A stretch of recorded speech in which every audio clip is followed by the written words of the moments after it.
Hi everyone, welcome back. My name is Danielle Lechuga and I'm going to show you how to make this adorable Winnie the Pooh fondant cake topper. As you can see, I've used some CMC powder to firm up my fondant and help it to dry faster. This just makes it easier to work with, and like I said, it dries it faster. You're going to cut your drying time in half using the CMC powder. I use it in most all of my toppers and I recommend that you get it.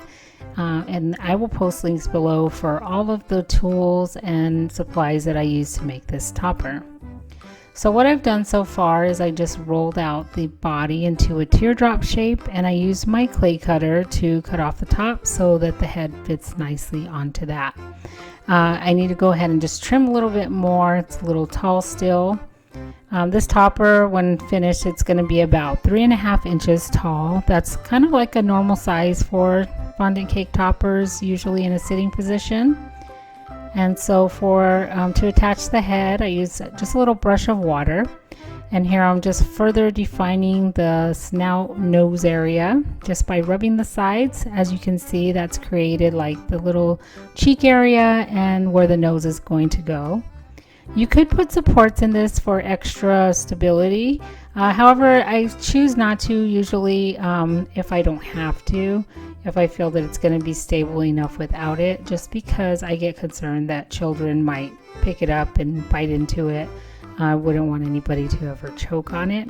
However, if you want to use supports, I do recommend it if you know it's going to be handled before putting on the cake. Sometimes parts can fall off and stuff like that. But just let people know, who's ever eating the cake, let them know, please be careful, don't hand these to small children. That way we don't have any choking incidents. And so what I've done here is I just rolled out some little balls of black fondant, and I'm adding them to the eyes and the nose, and kind of just shape the nose into kind of like a little triangle shape.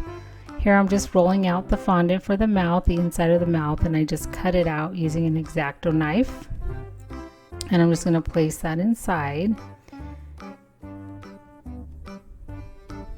And we can already see our cute little Pooh face taking shape. And here I rolled out just like a short little sausage, and I cut it in half so that I could use for the ears. And I'm making these holes just to kind of mark where I'm going to place the ears. You want them a little more towards the back of the head. And I used a ball tool to kind of make indentions for them to kind of sit nicely inside. And that's going to just help it to stay in place a little bit better. Now for the red for his little shirt. And I'm just going to use an X-Acto knife. I tend to just freehand stuff. If you want to make like a little template or measure it and everything, you can do that. But usually to me it just saves time just to kind of freehand stuff. And then I can just kind of cut it as I need to. So you're going to let the top part of that collar kind of go over past his neck. And then you're just going to roll it down a little bit. And then just attach the back to itself and cut off the excess fondant. And then you want to roll down his collar. And if it's a little bit too big, you can just go ahead and take some small scissors and cut off the extra fondant.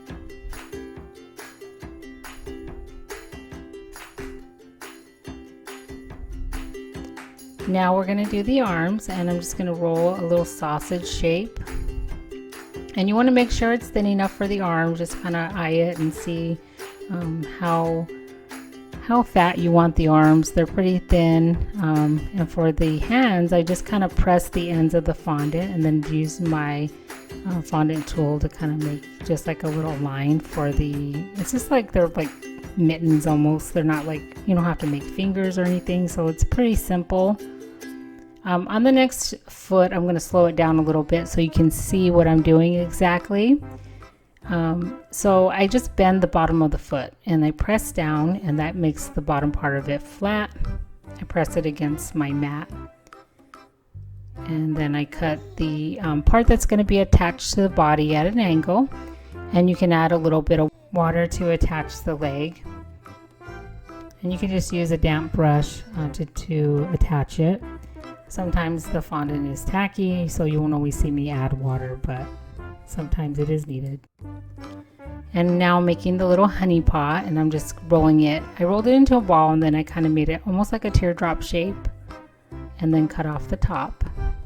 And now I'm adding some honey inside along with the little rim. Then I made a sausage shape and just cut it to size. And now for little drops of honey, I just rolled little teardrop shapes, and I just placed them over the edge.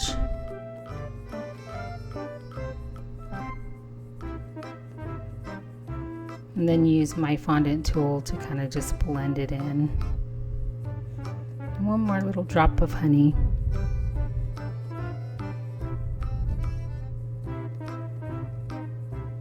So now I'm going to go ahead and add his sleeves.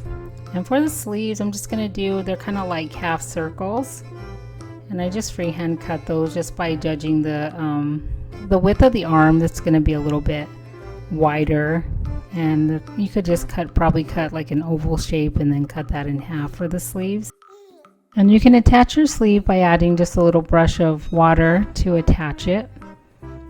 And your fondant tool just to close up the seams. And I sped up my video, I usually do.